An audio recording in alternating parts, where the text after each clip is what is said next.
Hello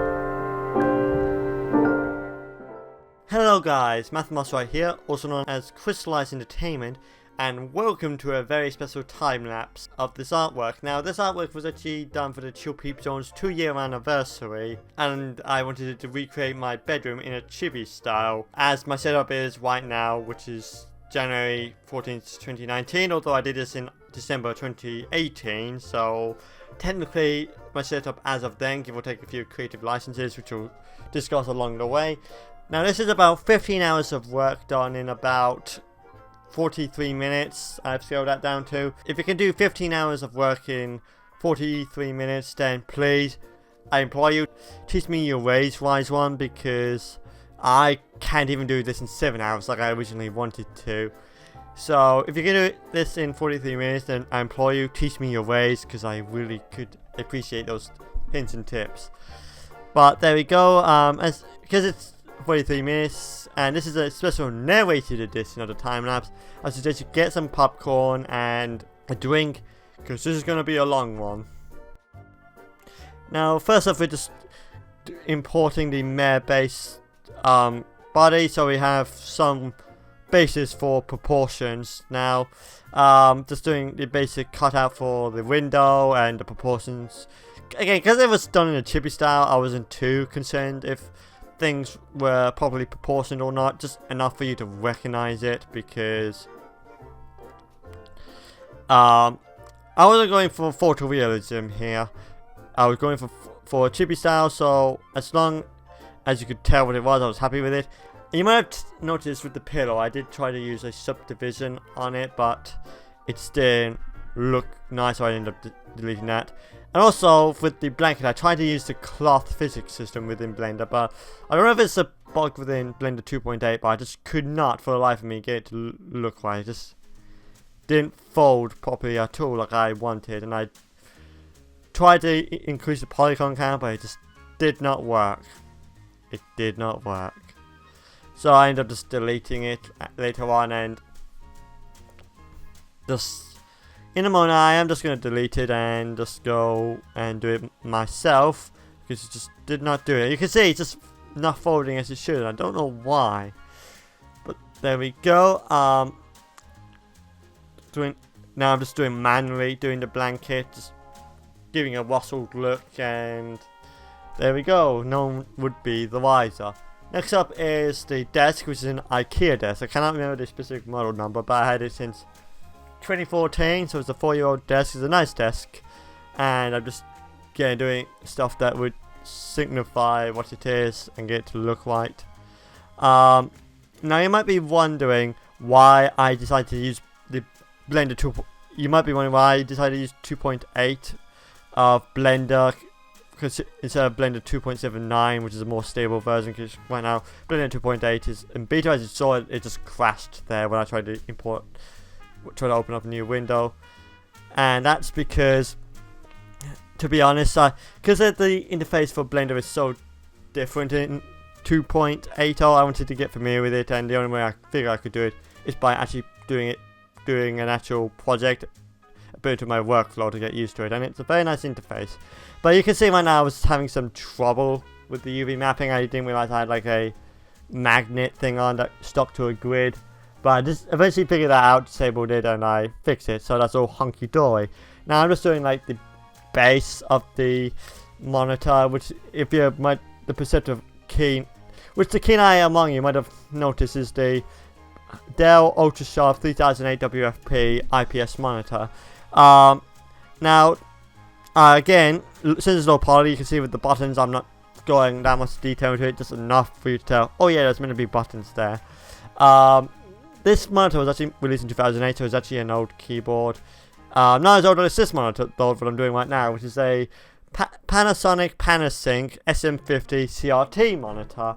And you might be wondering why I have a CRT on my setup, because it's 2019, it's not the 90s. And the answer is because of the impressive black levels and color accuracy. It's a very nice color grading monitor, and again, it's not as deep as my actual CRT is, but it's deep enough for you to tell, like, oh, it's not a flat screen, so that's nice. And next up, we're moving on to something that's probably even older than the monitor, which is the keyboard. Now this is where the creative licensing kind of comes into play, because I do not have this keyboard on my setup right now. I do want it on my setup, I have the keyboard, I just need an appropriate adapter.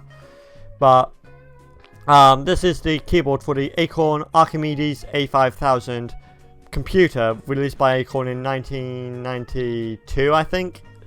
And I did try to make this as close to 105 keys as possible, but again, I'm not going for accuracy here, so it doesn't matter if it's not 100% looking right.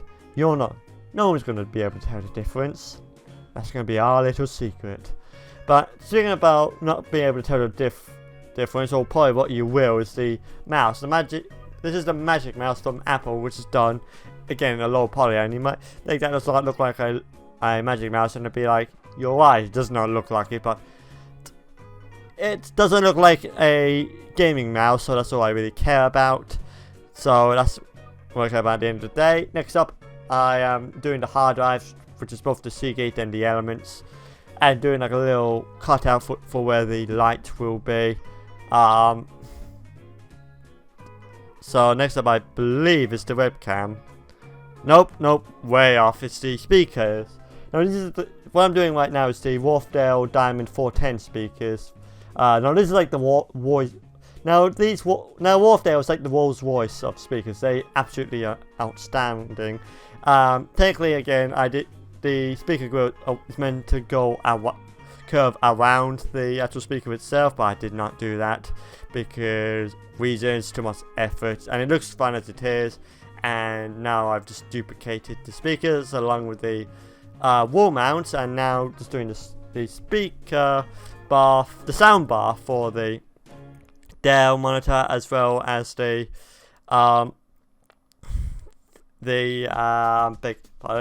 GameCube adapter, which I connect my GameCube controller into, so my PC can use it as an actual controller, and I can play games on Dolphin and pretend I have a GameCube, because I don't have the space for that.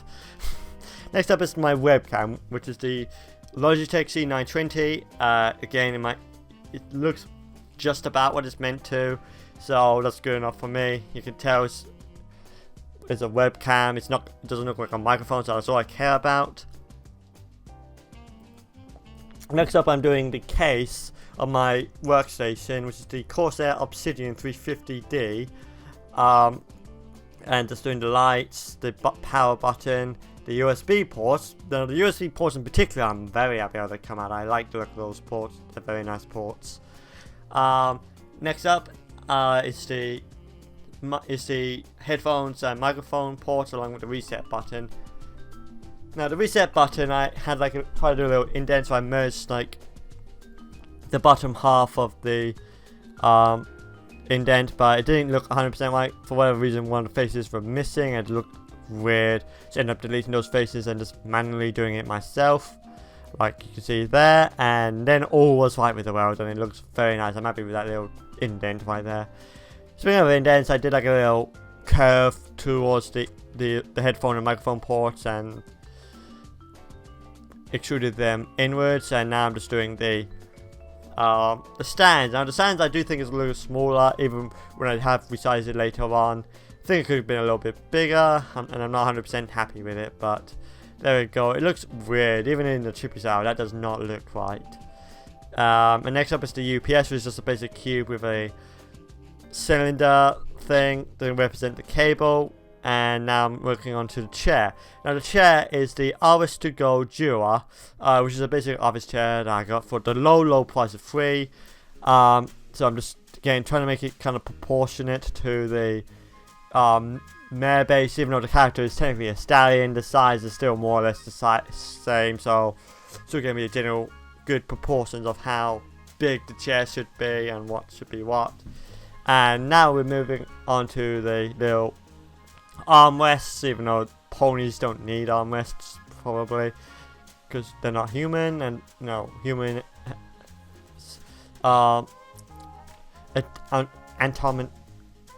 anatomy is different than than horses, especially pastel cartoon horses. But again, it was not my it is in real life, so I was not going to exclude that. And with the connection point between the seat and the actual backrest of the chair, I probably could have gone away with not putting that much detail, but I did anyway because I'm a workaholic. Next up is doing the little wheel base, which I'm very happy how the wheels looks like. The actual thing that connects the wheels didn't look right, so I end up changing that later, making them longer. But yeah, the wheels themselves look nice. I'm happy with those wheels. But yeah, I thought it just looked like it was going to tip over. So I just modified that to make it look right. So it looked like it could support the weight of a living being instead of just toppling over if you sit too far at the edge. So might be chippy style, but I still want some semblance of realism in it. Next up is the windowsill, which is, you can see I'm just doing that. The windowsill and the window itself is very similar to what I did when I created a peeking gift all the way back in 2015. So it's the same kind of deal, maybe slightly different. And that added too much details on the little handles that you could use to open the windows, because again, chippy style doesn't really need that much detail. You can still tell what it's meant to be, and that's good enough in my books. Now, if you're taking a drinking game every time I say it looks good enough or it's chippy style, you might end up in a hospital before the video is done. So please don't do that. I don't need that kind of responsibility on my hands. But hey, do you. I'm not taking any responsibility for it. Next up is the wooden thing. I forgot what the thing is called, but it's the thing where your curtains go into. Again, doing kind of the style of it, of what it looks like in real life. You know, I don't really know what it would look like. If that makes any sense. That was good English, so thank you for asking. When I'm trying to do the curtains themselves, I try to use the cloth physics again, because I thought it might just been a crazy fluke the first time. So I was like, I'm going to try it again, and I'll be honest, it did not work. It did not work. As you can see there, it's just spasming out, and I have no idea what I did to cause that to happen. It's just spasming out some of the vertices. I was like, stuff it, I don't need it that much. So I just end up doing it manually again. And it doesn't look half bad. And the reason I'm putting so much effort into this side, because I'll be honest with you, I didn't really know what the final camera angle would be like, so I just kind of covered all my bases just in case it did end up having some bits and pieces in it that I didn't foresee. So I was just like, cover my bases, model all this entire portion of my room, and that would include the geek shelf, which I'm doing right now. Now, the boxes and cassettes on the geek shelf are just not the actual images of the boxes themselves. They're just the primary colors of the boxes, and the G4Q in this instance is what I'm doing right now. So they're like white, black, blue, that kind of color, because that's what the primary colors of these boxes are. So, and you can tell what they're meant to be, and the same with cassettes, a black edge around the cassette along with whatever color it is, and it looks good enough. I'm happy with it. And next up, I believe, is actually the it's a little seal, the little seam between the walls and the floor. And you might have noticed I accidentally selected a left vertices along with all the white, and that made it looking weird. Don't worry, I'll fix that later.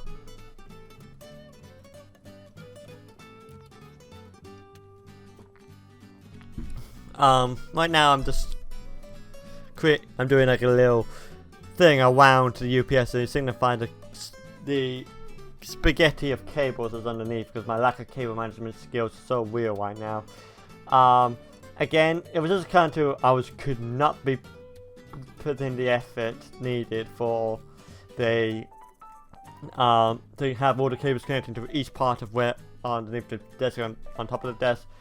That was too much effort for me, so there's a bit of creative license. Too much effort, and I'll be honest, I was on a very strict deadline.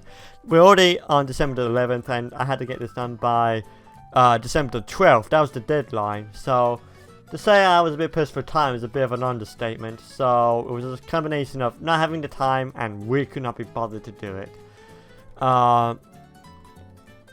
But regardless, it does look good. I'm happy with it. I do end up manipulating it a bit later on because there you go, I'm fixing the scene now. Good job, me. And now I'm just having that tilted because it's technically resting on the wall like that, and that looks fine. Yeah, right now I believe I am doing the plugs. Yeah, plugs are just like same with the UPS, just basic cuboids at all different sizes to show, you know, what plugs are connected to what. The UPS is technically a bit useless right now because the battery has died, but there we go. Again, so because of that, I technically have not using all my plugs on the UPS, but that's a bit of a creative license because in a perfect world I was, but again, what can you do? Gremlins.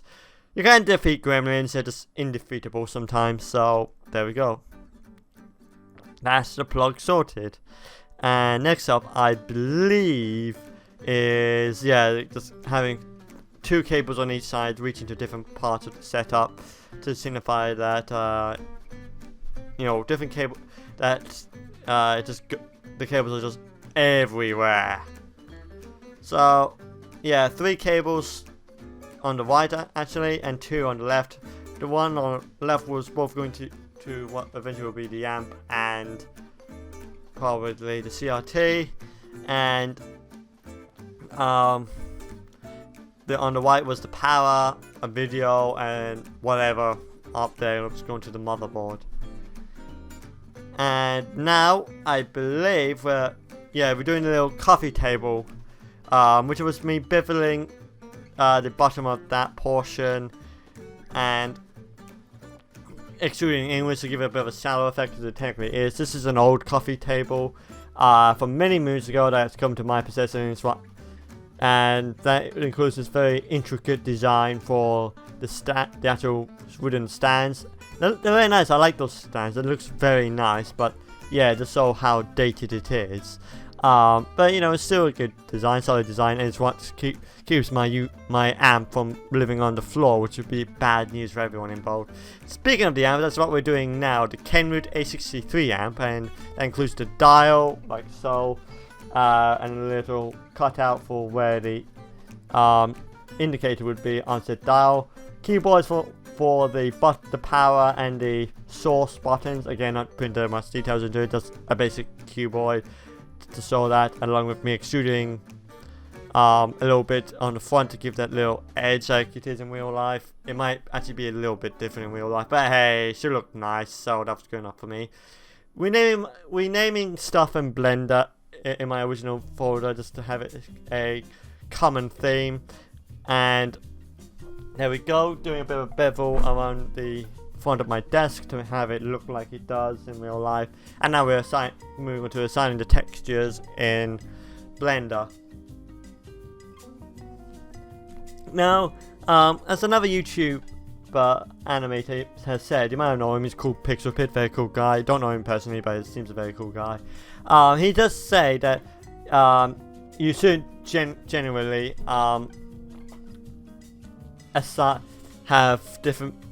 you shouldn't assign textures to different parts of the message without you remapping it, like I'm doing right now. Right now I'm just having one material for part of the keys, another one for a different part of the keys, and then like different for so on and so forth. And I'm not UV mapping at all. Generally, this is bad practice. You shouldn't do this, because it will end up you having some problems later on if you have like different layers for different things, and you just have straight up not UV mapped your things, just have different materials for literally everything on your mess. You're generally gonna have a bad time and you're not gonna have fun. It's gonna cause headaches. But considering the fact that this was a poster, so nothing was moving, and it was gonna be used for like a one-time only asset, I thought I could live with it, and it's like one of those cases of do what I say and not what I do. This case being don't just assign different different materials, even though I'm doing it because I'm a hypocrite. So again, do what I say, do what I do.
Now, you might notice I'm starting UV mapping the pillow. Now, even though this is done in UV style, so basic solid colors is fine, I just felt sometimes with objects I feel like it would be better if I just if I UV map it and have like a little texture, you know, an actual proper texture assigned to the mesh. So I did that with the pillow and the blankets, along with the obviously the monitors themselves with the what the screen is displaying. But other than that, just basic solid colors for everything else.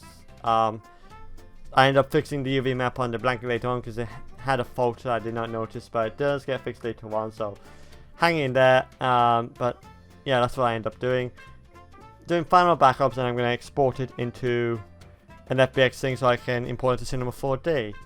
So we're firing up Cinema 4D now, and we're just deleting all the default textures because it's not compatible with my renderer. The renderer I use is Cycles 4D, and it does require a different type of texture than the default ones that Cinema 4D uses. So there we go.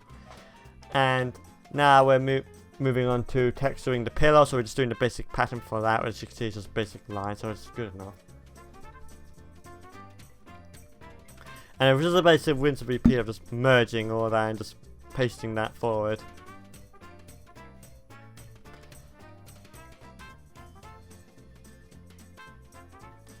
Taking a quick break there, but now we're just going back. I think I went to get a drink or something.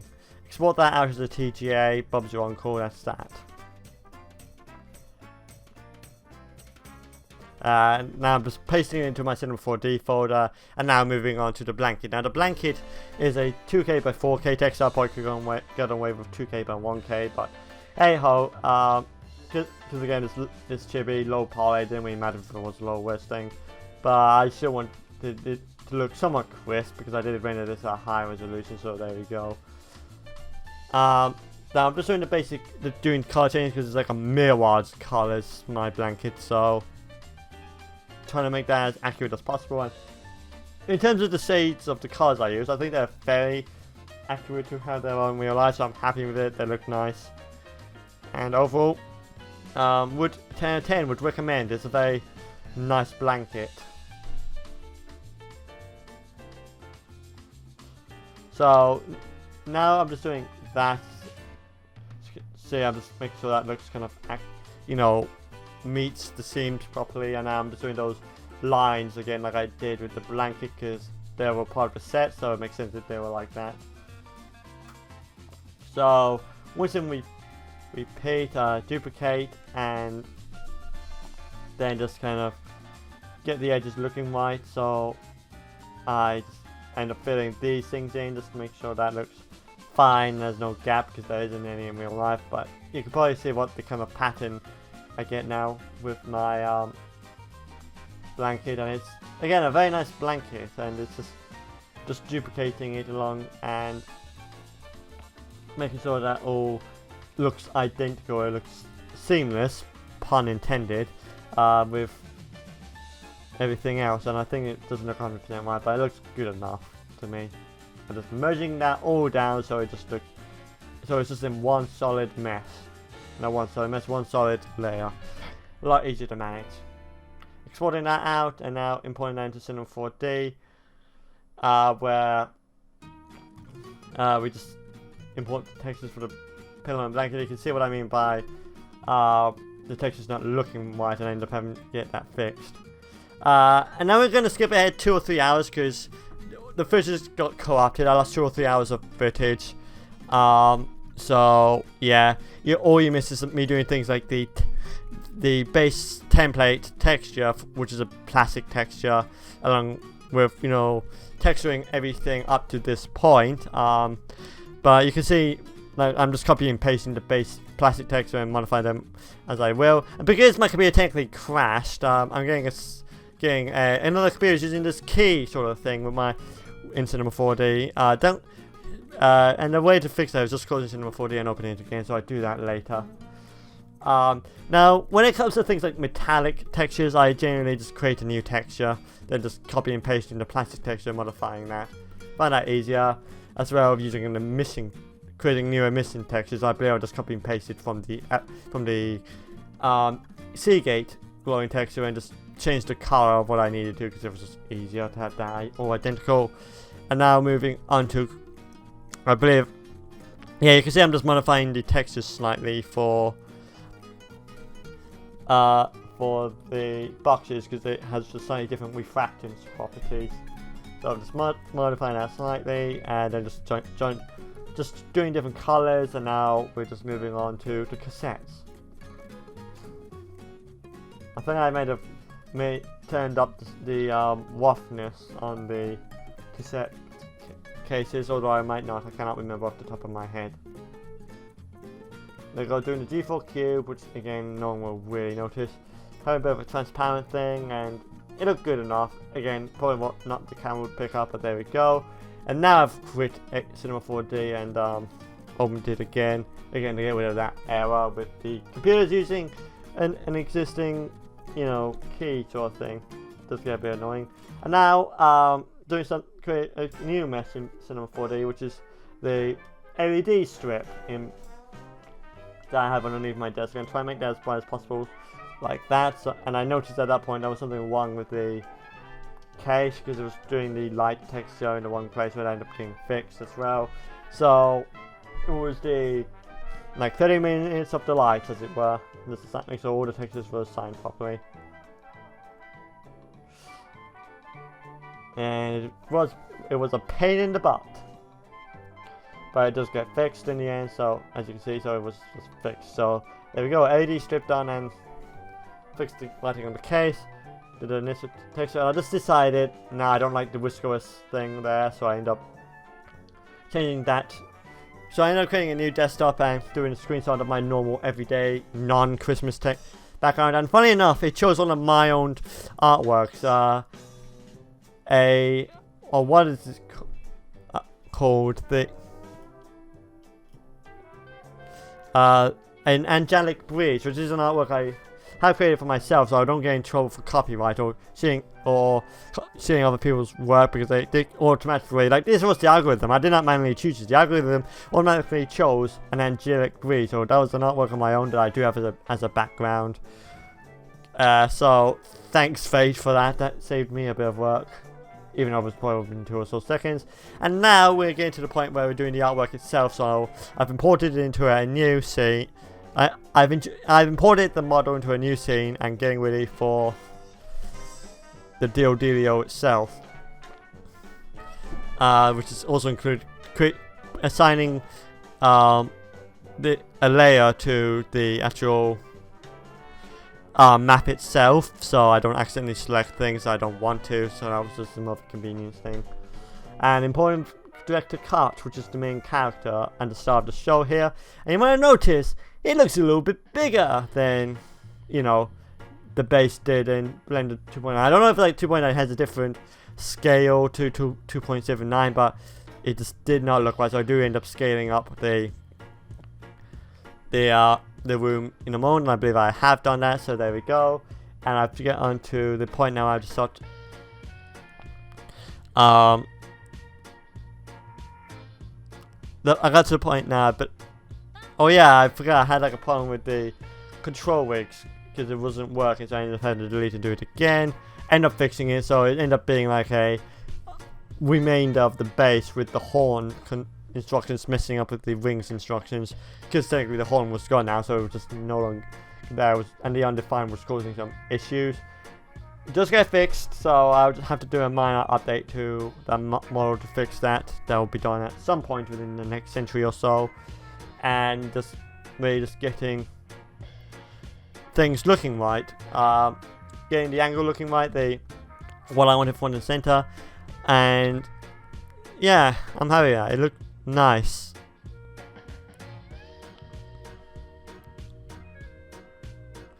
So the next thing I did was start manipulating the rig to get it how I want it to look like, as well as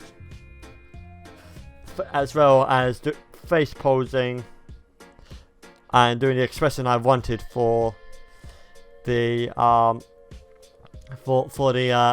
poster. And the thing itself, the expression, was not exactly what I was going for originally, but it looked good enough that I just ended up keeping it. It was close enough, so there we go. Next up, doing the tail.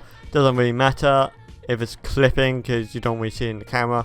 Unlike the leg, you can see the leg is really clipping, so that ended up being a bit of a pain in the butt to do because the legs were an IK rig, not an FK, so it was not that easy to manipulate. And then I started adding the sun, and the sun didn't shine through the window for whatever reason, so I ended up deleting the actual glass portion of the window, and that was that. And this is where a creative license comes into play again, because technically the sun doesn't shine in that angle, shine directly onto my desk and chair. It more shines towards the other side of the room, but I was just like, you know what, it looks cooler, so I ended up, so let's just move the sun to a unrealistic place, and go from there.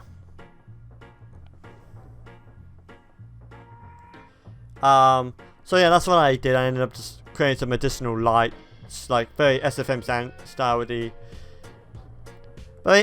style with the spotlights, because that's how you light in SFM. And I finally figured out how to translate that into Cinema 4D in a very good way. So again, not using like any other lights and spotlights to light him, and it looks very nice. I'm happy with it. Again, because technically the sun would shine in east instead of west.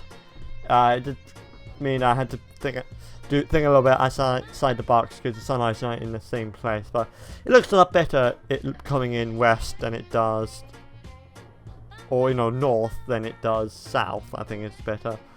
It looks a lot better, and it looks a lot more appealing to the eye than if I did it the realistic way. So there we go, doing like a test render, and backups for days. Save little and often. That's the message here. Save little and often.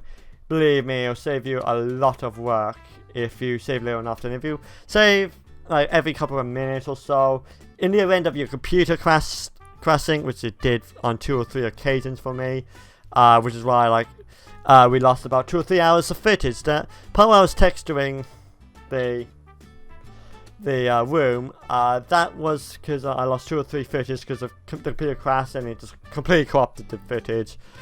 But luckily, because I saved little and often, I didn't lose that much work, maybe 10 or so minutes.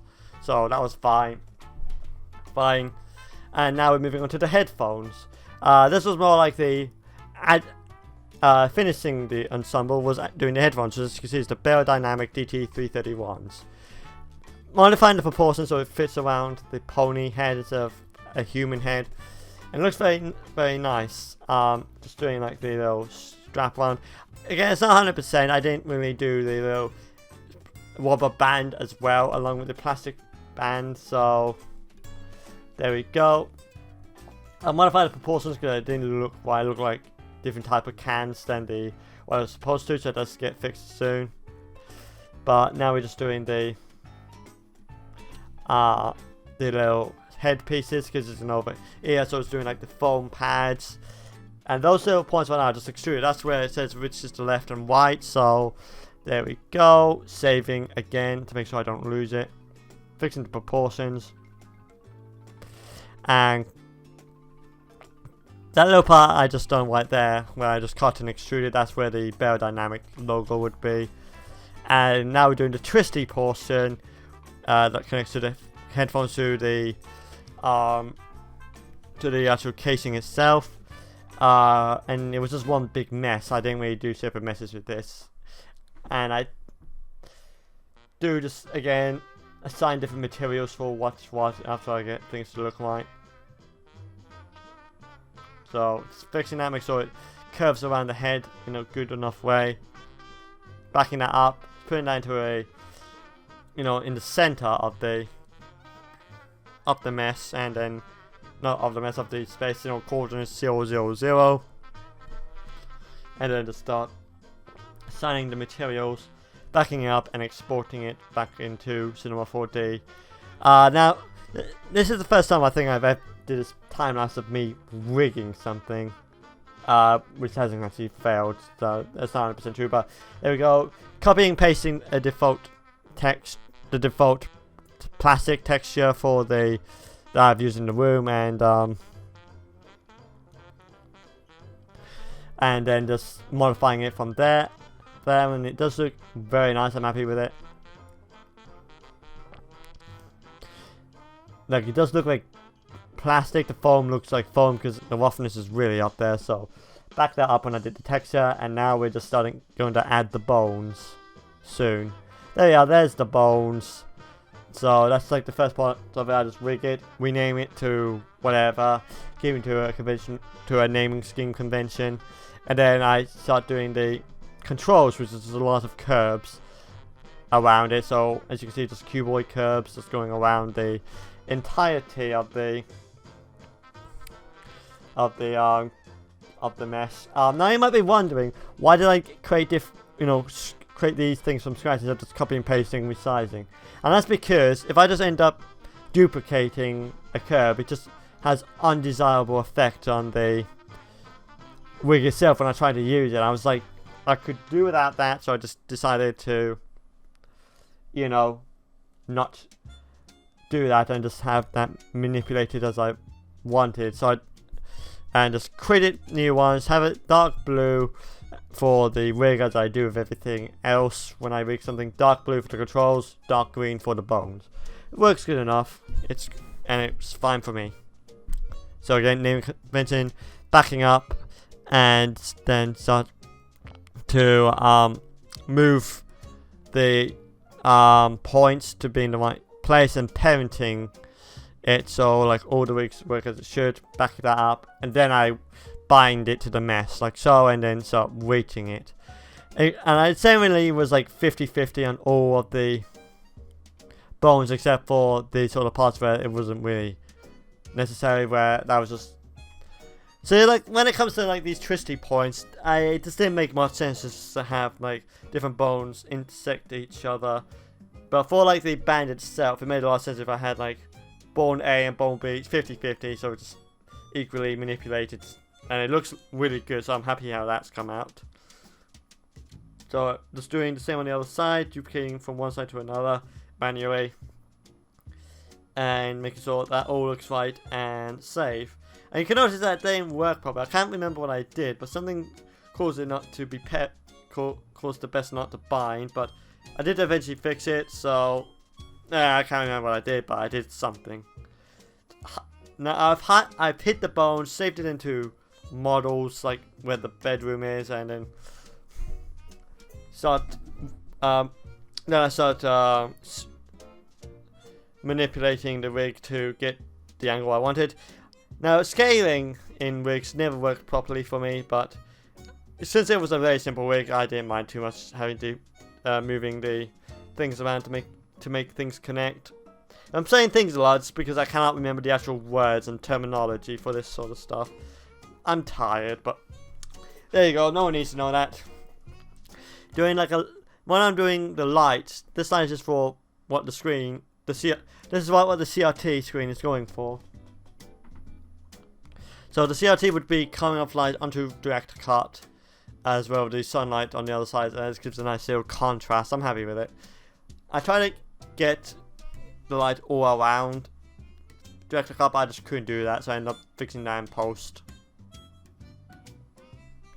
So you can see I'm just trying to get it all around the left side, but I just couldn't do it. It did not work. It did not work. But there we go. We're now onto rendering now. 48 samples, but I think I increased that 64 samples at some point. And now we're going to move ahead to the next day, where, like what I did with a wistful snowdrop, I create a ambient occlusion texture and then just drag it all across the room, all across the all of the meshes, and just have all of it as ambient occlusion, and hide the mouth and eyes, because that would just be planes, big square planes, and that would not look right. So I just hid the eyes and mouth and just did everything as an ambient occlusion, rendered it out, and now we're into GIMP for the final compositing. So I ended up making everything lighter after the time lapse, so because I felt it was too dark, causing too much noise, it didn't look right. So I ended up rendering with it being lighter, and it looks a lot better because of it. Adding the ambient occlusion, like setting that to like I believe 20 or 30% of opacity, smoothing out the jaggedness of the mess, so you wouldn't notice it as much. Don't know why I did the eyes, because that was on a different plane, so I don't know why I did that. But there we go. So now saving again, to have a place to save this. And now we moved on to the CRT right now. So right now we're onto the Panasonic for color grading, the CRT, because again CRTs have great color properties compared to most LCDs. Particularly my Dell. It might be good in P3, but for actual color grading I would not trust it. So I trust the CRT enough to color grade it, so I had it as a bright warm color, which I think really makes the entire thing pop. And now we're back into the actual main monitor for some of the glow. Now the glow didn't look right when I looked back after I sent the submission. So the submission has this old compositing thing, which is a basic orange thing, a basic orange shape that I have set to blur a couple of times, and I end up fixing this. So the ones that you'll see at the end of Timelapse has this correction, but everything else looks fine. Doing a vignette because I want the entire thing in focus. I didn't just focus on director cut or anything else. And now we're on to finally the Surface Book. Because since my Cintiq died, I needed like a screen-based graphics tablet to do the final compositing on the character, and so I broke up my Surface Book, connected to the Elgato, and that's how we're recording this. So you can see I just draw a basic line around the left side and blurred it, and then just erase the parts I don't want to look like it's directly on the character, and it looks very nice because of it. Woo! There we go. Here is the final result of the entirety of the time lapse you just watched. And also here is an unused close-up version I also created, because again I couldn't decide on camera angle, so it was one or the other. Joey decided to go with the Fallout one, which I agree with his decision. It looks a lot better. I kind of like the fact it includes more, and you can see it looks a lot lighter than the version you saw in the time lapse, as well as the correct compositing, not overlapping the headphones, because the fact it was overlapping the headphones made it look off and weird, and I did not like it. So there's that correction. There's always a glow, but not over the headphones. So that is good. So if you go into the Chill Peep Zone YouTube channel right now, you can see the final result of the artwork. But again, it's the submission that has the imperfection with the compositing. But hey, who's gonna notice? You're not gonna tell anyone, right? So yeah, I hope you enjoyed this time lapse. I'm very pleased with the final outcome. It looks really nice. But I'm gonna derail this time lapse now and just say I am working on animations. Don't worry, that will come at some point in the future.